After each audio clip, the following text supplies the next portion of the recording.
자, 그 다음에 이제 외화 채권 채무를 보겠습니다. 외화.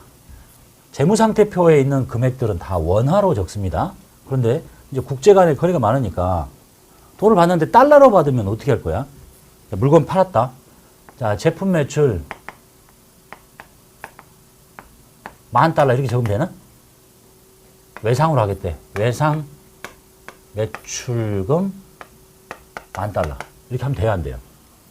누구는 원화로 적고 누구는 외화로 적고 이러면 되겠어? 원화로 다 통일시켜야 되겠죠. 그래서 외화의 채권이나 지금 채권 배우는 거죠. 외화 채권이 이렇게 생기면 요거를 원화로 바꿔야 돼요. 환가를 해야 돼. 그리고 환가라고 하거든요.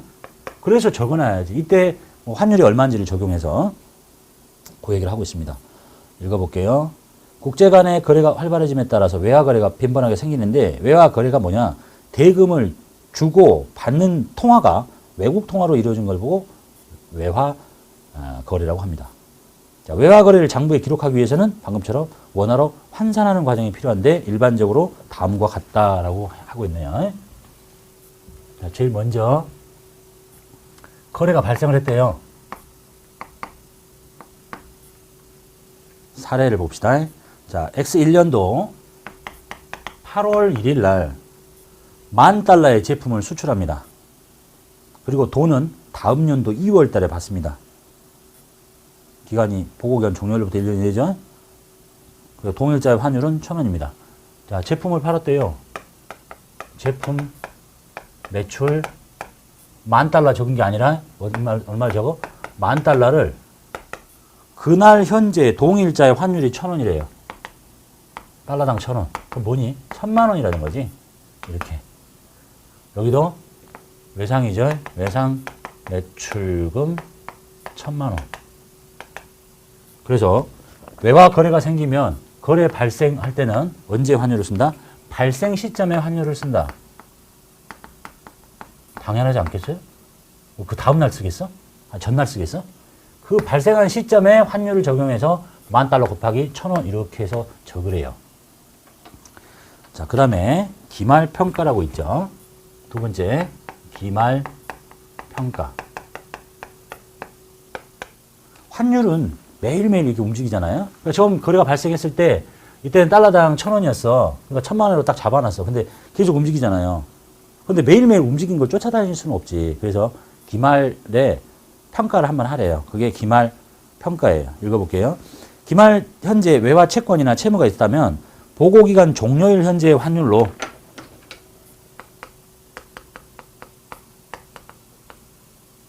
보고기간 종료일 현재의 환율로 환산을 하래요. 그래가지고 장부상에 표시된 외화 채권 채무의 차액을 뭐라고 처리하느냐? 이름 외워야 되겠죠. 외화 환산.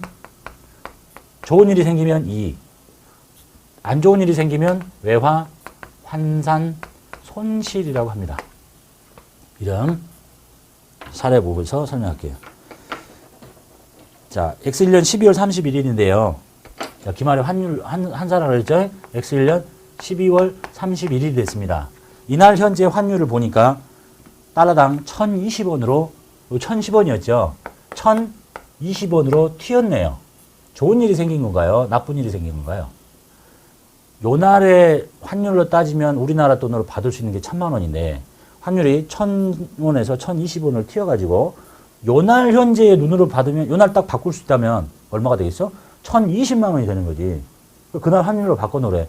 그러니까 얼마를 늘려놔야 되겠어요? 외상 매출금 이미 1,000이 잡혀있는데 이날에 조금 1,020원짜리로 보면 1,020만 원이 잡혀 있어야 되니까 외상 매출금을 20만 원을 더 늘립니다. 매출금 20만 원. 이렇게 늘리면 얘와 원래 잡혀있던 얘하고 지금 결산일 때 12월 31일 날 늘려놓은 이 돈 만나서 이날 현재 환율이 되는 거잖아요. 보고기간 종료일 현재 환율로 환산하라니까. 그죠? 야, 그래. 알았다. 그래서 외상 매출금 늘린 거예요. 그날 환율로 맞춰서. 그럼 여기는 뭐라고 하냐, 이제? 뭐라고 하라고요? 수익 잡으래요. 외화 환산 이익이라고 하신다는 얘기예요. 영업의 수익. 그래서 외화를 기말 현재 환율로 환산하고 이익 받네요. 좋은 일이잖아, 나한테. 상대방은 안 좋은 일이겠지, 이제 빚 갚을 사람 입장에서는. 자, 반대로 해볼게요. 자, 환율이 1020원이 아니라 900원으로 떨어졌어요. 그러면 지금 12월 말 현재로 받을 수 있는 돈이 얼마겠어요? 900만 원이겠지. $10,000 곱하기 900이니까. 근데 지금 외상 매출금 얼마 잡혀 있어요? 1,000만 원 잡혀 있잖아. 1,000만 원 잡혀 있는 걸 900만 원으로 바꾸려니까 요거를 내려야지. 외상 매출금을 100만 원 줄여요. 그래야 900만 원이 될 거잖아. 그리고 여기는 이제 뭐라고 하겠어? 나한테 좋은 일이냐, 나쁜 일이냐? 환율이 가만히 있었으면 1,000만 원인데 떨어져가지고 900밖에 받을 수 없으니까 줄였고, 이때 생기는 이름은 외화 환산 손실이라고 합니다. 반대 입장이 이해되셨죠? 자, 그 다음에 이제 문제를 끌고 이어갈게요. 이래 가지고 다음 연도가 돼서 이제 거래가 종료되는 시점이 있겠죠? 진짜 돈 받기로 한 날. 거래가 종료된대요.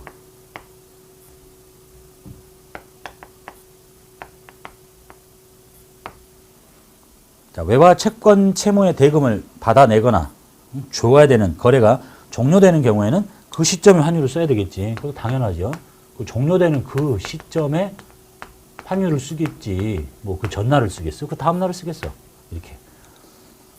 그리고 나서 그때의 환율과의 차이, 즉 이때 환율과의 차이는 기말에 환산을 하는 거잖아요.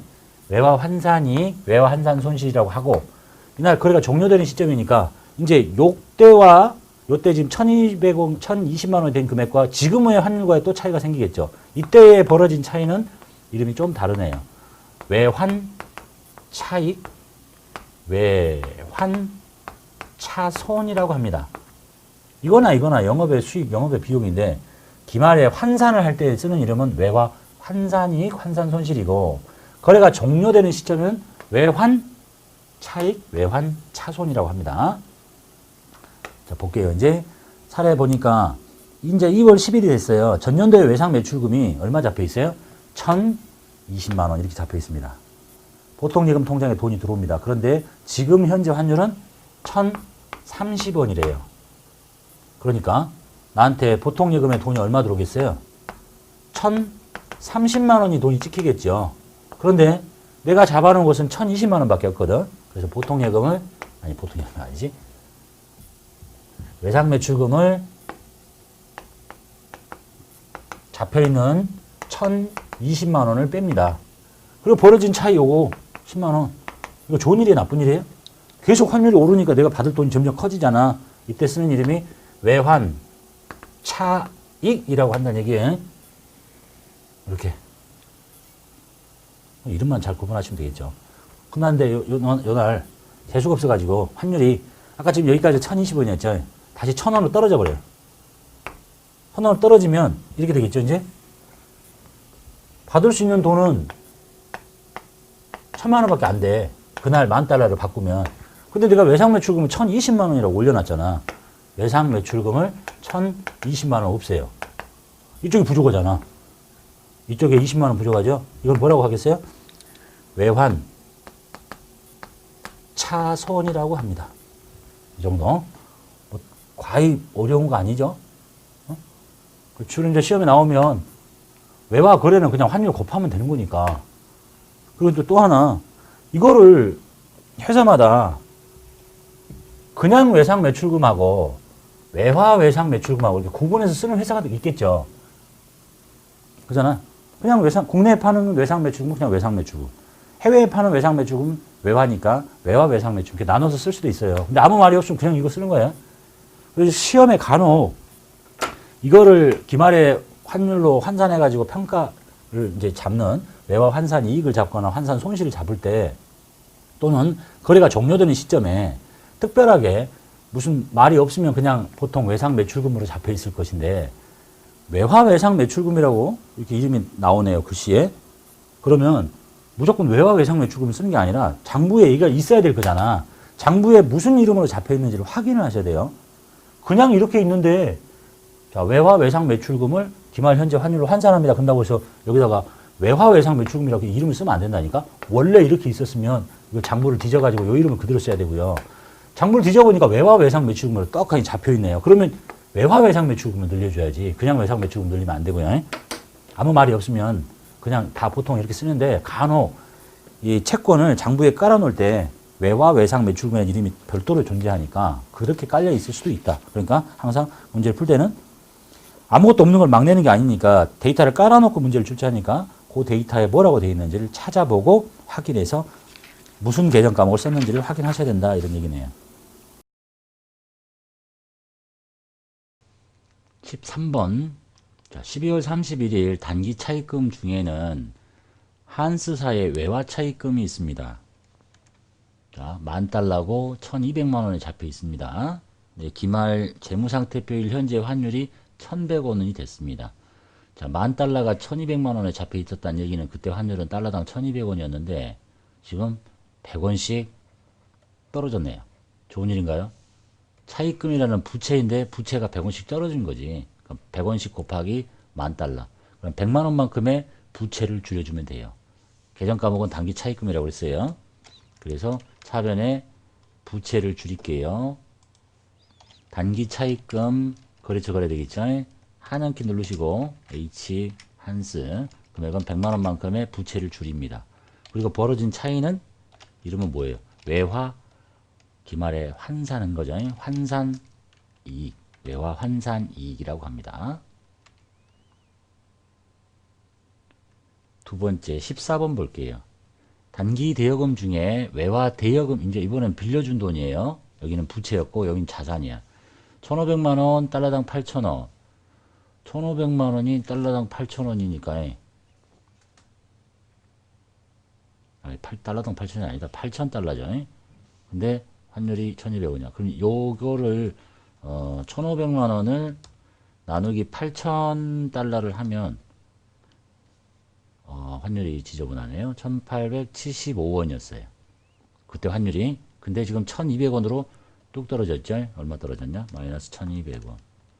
675원 떨어졌어요. 몇 달러가? 8,000달러가. 좋은 일이에요? 나쁜 일이에요? 대여금인데 환율이 떨어져서 돈이 줄어들었으니까 요 두 개를 곱해봐. 8,000. 즉 540만 원만큼 내 이 대여금이라는 자산이 줄어들어요. 손해난 거지. 자, 그래서 대변에 단기 대여금이에요. 114번 거래처 한스 걸고 금액은 540만 원만큼의 대여금이라는 자산을 줄입니다. 벌어진 차이는 외화 환산 손실이 되겠죠. 기말에 쓰는 이름 외화 환산이익, 외화 환산 손실. 15번 문제 보겠습니다. 2월 15일에 한스사에 수출했는데 선적일자는 2월 1일입니다. 외상 매출금이 보통예금 계좌로 환전돼 입금됐다. 즉 달러가 3,000달러고 2월 1일에 외상 매출금 팔았다는 얘기죠. 그럼 2월 1일에 요 두 개를 곱해가지고 외상 매출금으로 잡혀 있을 거예요. 그 외상 매출금이 없어지고 통장에 들어올 때는 이 3만 달러가 이 돈을 곱해서 들어오겠죠. 그래서 일단 15일자에 외상 매출금을 없앱니다. 거래처 거래 되겠죠. 이 금액은 3만 달러, 아니 3천 달러, 왜 자꾸 3만이라고 그러냐? 곱하기 1,200원 하면은 360만 원이에요. 360만 원을 없애고 돈을 받는데 보통예금 계좌에 1,300원을 곱해야 되겠죠? 그러면 390만 원만큼 들어와요. 벌어진 차이. 없어지는 것보다 들어온 게 더 훨씬 컸죠. 이때 벌어진 차이는 외환차익이라고 합니다. 외환차익 30만 원. 16번 비슷한 형태네요. 자, 2월 2일이 선적일자, 이날 팔았다는 얘기예요. 제품 매상 매출금이 보통예금 통장에 들어와요. 자, 달러는 2,000달러고 그러면 2월 2일에 환율을 곱해가지고 외상 매출금이 잡혀 있겠죠. 2,000달러 곱하기 1,200원짜리에 외상 매출금 없애고 돈 들어올 때는 요 돈을 곱해갖고 들어오면 되겠네요. 그래서 16일자 대변의 외상 매출금 한스 걸고 2,000원 곱하기 1,200원 하면 240만 원이고 이것이 없어지고 돈은 보통예금 통장에 들어오는데 1,100원을 곱해서 들어와요. 적게 들어오죠. 벌어진 차이는